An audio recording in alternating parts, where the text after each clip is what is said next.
Good morning students. आज आपका second lecture है। ऐसा अब आपको कंफर्म भी हो गया, कल मैसेज भी आ गया था कि जो 8th क्लास है उसमें बोर्ड लगेगा, तो वैसे ही आपका सिलेबस चालू कर दिया गया है। जो 8th क्लास का बोर्ड है उसके अंदर कौन कौन से टॉपिक्स होंगे आपके बायो के, उसको हम स्टार्ट कर चुके हैं। एक लेक्चर आपका हो चुका है। सेकेंड लेक्चर जो है आपका, सेकेंड लेक्चर में हम क्या पढ़ेंगे, जो हमने पीछे पढ़ा था उससे आगे पढ़ेंगे। पीछे हमने क्या पढ़ा था, सेल क्या होता है, किसने इसकी डिस्कवरी की थी, कितने टाइप के ऑर्गेनिजम्स होते हैं सेल के ऊपर बेस्ड, और सेल की स्ट्रक्चर में क्या क्या आपको दिखाई देता है। उसके बाद आता है बेटा एक सेल थ्योरी, और एक आता है आपका सेल मेम्ब्रेन की स्ट्रक्चर, और तीसरा है ग्राम एक्सपेरिमेंट। ठीक है, ये तीन चीजें आज हम डिस्कस करेंगे। भाई सेल थ्योरी क्या होती है, सेल मेम्ब्रेन की स्ट्रक्चर क्या होगी, और ग्राम का एक्सपेरिमेंट क्या है। ये तीनों चीजें हम आज डिस्कस करने वाले हैं। तो सबसे पहले जो है आपका सेल थ्योरी क्या है। सेल थ्योरी आपकी प्रपोज की थी किसने, सेक्वान और स्केल्डिन। किसने प्रपोज की थी, सेक्वान और स्केल्डिन ने प्रपोज की थी। इन्होंने क्या किया था, जितने भी साइंटिस्ट ने अलग अलग जो अपने पॉइंट ऑफ व्यू दिए थे, अलग अलग जो थ्योरी प्रपोज की थी सेल के बारे में, उन सब का कंक्लूजन निकाला उन्होंने, और कंक्लूजन निकालने के बाद एक कॉमन थ्योरी दी गई सेल के बारे में, जिसमें सारी की सारी इंफॉर्मेशन मौजूद थी। उस थ्योरी को फिर क्या कहा गया, सेल थ्योरी कहा गया। ठीक है, अब जैसे आपके पास अलग अलग टाइप के मिष्ठान हो, अलग अलग टाइप की मिठाई हो, जिसमें बर्फी भी आ गई, कलाकंद भी आ गया, और भी दूसरी चीज़ें आ गई। आप थोड़ा थोड़ा लेके सबको मिक्स कर दो, और मिक्स करने के बाद उनका टेस्ट करो, सबका मिक्स टेस्ट आएगा ना। उसमें सारी चीज़ों के टेस्ट आ जाएंगे, उसमें बर्फी का भी आ जाएगा, उसमें जो मिल्क केक होता है कलाकंद उसका भी आ जाएगा, या दूसरी चीज़ें जो आप ऐड करोगे उनका भी आ जाएगा। वैसे ही सेक्वान और स्केल्डिन ने क्या किया, उस समय तक जितने भी साइंटिस्ट ने आपके सेल के बारे में जो जो पॉइंट ऑफ व्यू दिए थे, उन सब का कंक्लूजन निकाल के एक थ्योरी प्रपोज की गई, और उस थ्योरी को क्या कहा गया बेटा, सेल थ्योरी कहा गया। ठीक है, इस सेल थ्योरी में दो ही मेन पॉइंट्स थे। वो दो मेन पॉइंट क्या थे कि जो पहला पॉइंट आता है, cell are fundamental unit of life. क्या है, सेल जो है वो फंडामेंटल यूनिट है लाइफ की। ठीक है, दूसरी बात उन्होंने क्या कही, ओमनी सेलुले सेलुला। क्या कही, ओमनी सेलुले सेलुला। ये पॉइंट कहा गया आपका ओमनी सेलुले सेलुला। अब इसका मतलब क्या होता है, ये ग्रीक भाषा में लिखा गया, इसका मतलब होता है new cells are formed from pre existing one. नए सेल कहां से आते हैं बेटा, जो पहले से मौजूद सेल्स हैं उन्हीं से नए सेल्स का क्या होता है, निर्माण होता है। तो उसको ग्रीक भाषा में क्या कहा गया, ओमनी सेलुले सेलुला। ठीक है, जिसका मतलब क्या हो गया, नए cells, new cells are formed from pre existing one.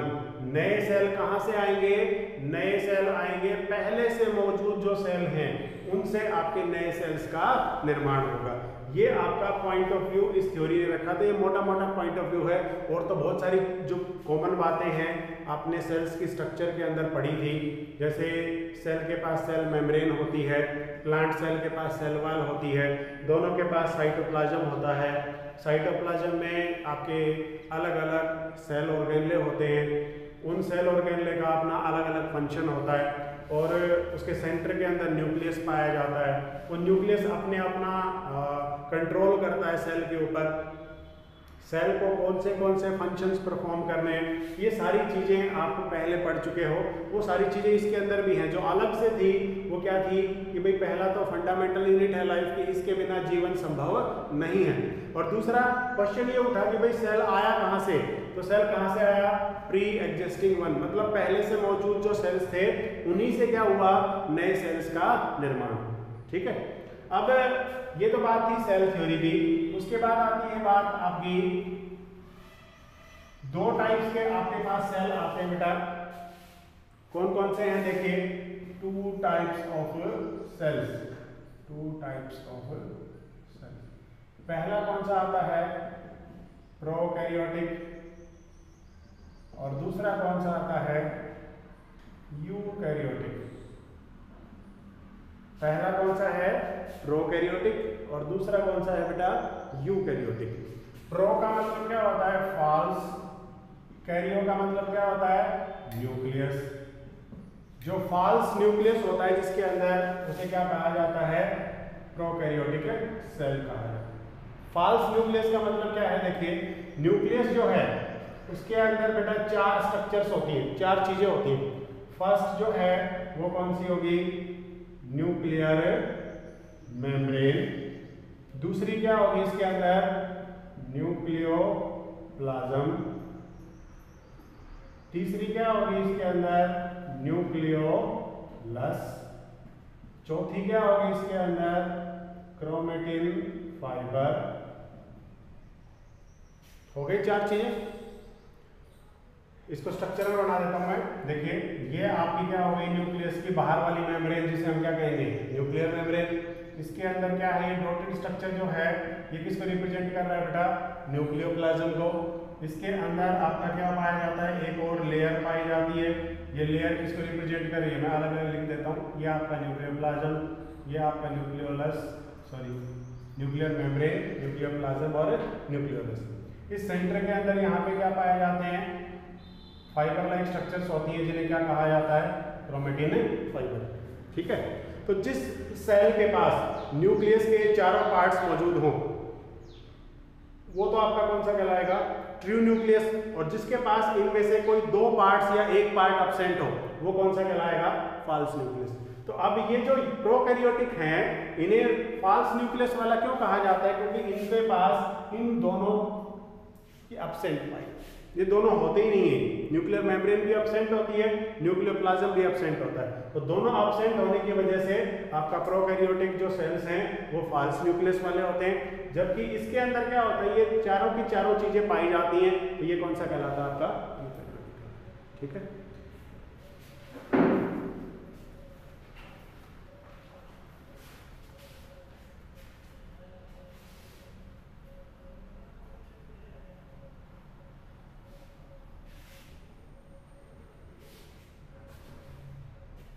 अगला था आपका सेल मेम्ब्रेन।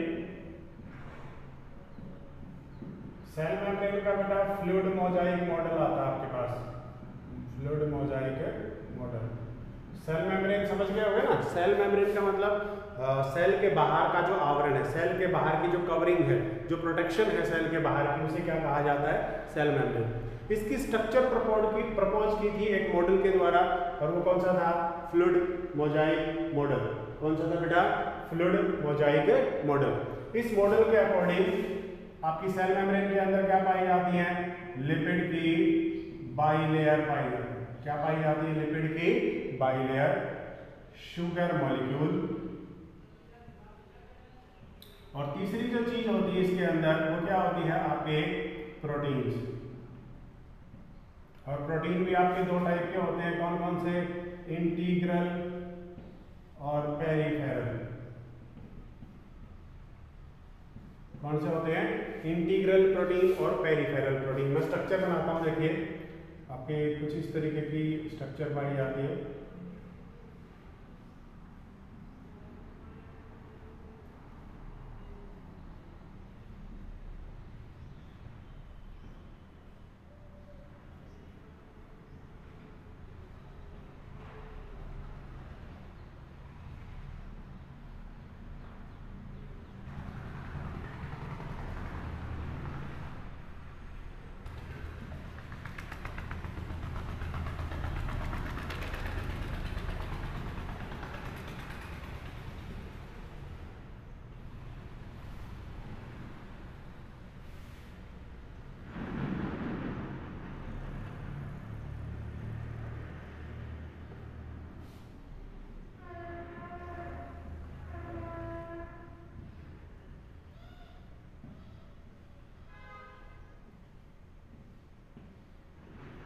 ये इस तरीके की आपकी सेल मेम्ब्रेन की स्ट्रक्चर होती है। जैसा मैंने पहला पॉइंट लिखा, इसके अंदर क्या पाई जाती है बेटा, लिपिड की बाइलेयर्स पाई जाती है। लिपिड की बाइलेयर्स का मतलब क्या है, एक ऊपर लेयर है और एक नीचे लेयर, ठीक है। इसके अंदर जो आपकी लेयर पाई जाती है वो कौन सी होती है, हाइड्रोफिलिक, और दूसरी कौन सी होती है, हाइड्रोफोबिक। एक हाइड्रोफिलिक होती है और दूसरी कौन सी पाई जाती है बेटा, हाइड्रोफोबिक पाई जाती है, ठीक है। तो हाइड्रोफिलिक और हाइड्रोफोबिक है। हाइड्रोफिलिक मतलब जो पानी के साथ घुल मिल सकती है, हाइड्रोफोबिक जो पानी से दूर भागती है। तो ये जो नीचे वाला हिस्सा है ये तो कौन सा हो गया, हाइड्रोफोबिक, ये वाला हाइड्रोफोबिक, और ये वाला ये दोनों हिस्से कौन से हो गए, हाइड्रोफिलिक। कौन से हो गए बेटा, हाइड्रोफिलिक। जो पानी के साथ कांटेक्ट कर सकते हैं उन्हें तो क्या कहेंगे, हाइड्रोफिलिक। और जो पानी से दूर भागते हैं, जैसे ये वाला और ये वाला हिस्सा हो गए, ये तो कौन से हो गए, हाइड्रोफोबिक। और ये वाला और ये वाला हिस्सा हो गए, ये कौन से हो गए, हाइड्रोफिलिक, ठीक है। इनके बीच में देखिए यहाँ पे क्या पाई जाती है, आपके इंटीग्रल प्रोटीन्स पाए जाते हैं। यहाँ पे भी क्या हो गए, इंटीग्रल प्रोटीन्स। यहाँ पे आपके क्या पाए जाते हैं बेटा, स्ट्रक्चरल प्रोटीन्स। इनका काम क्या होता है, सेल के बाहर अगर मान लीजिए कोई लार्ज सब्सटेंस आ जाता है और उस लार्ज सब्सटेंस की कोई बड़ा पदार्थ आ गया और सेल को उसकी जरूरत है, तो ये तो उन्हीं को अपने अंदर से पास होने देगी जिनका साइज छोटा है। और वो अगर बड़े साइज का हो तो ये जो इंटीग्रल या पेरिफेरल प्रोटीन्स होते हैं, ये क्या करते हैं, उस लार्ज सब्सटेंस को अपने साथ अटैच करके कहाँ पे भेज देते हैं, सेल के अंदर या सेल से बाहर, ठीक है। ये किसका फंक्शन होता है, आपका सेल मेम्ब्रेन का। तो ये सेल मेम्ब्रेन का टॉपिक हो गया आपका।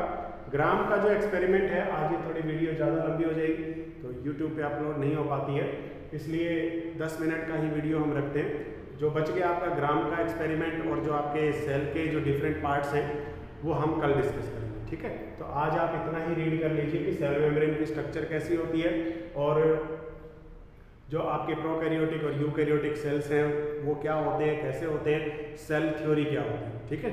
आज के लिए इतना।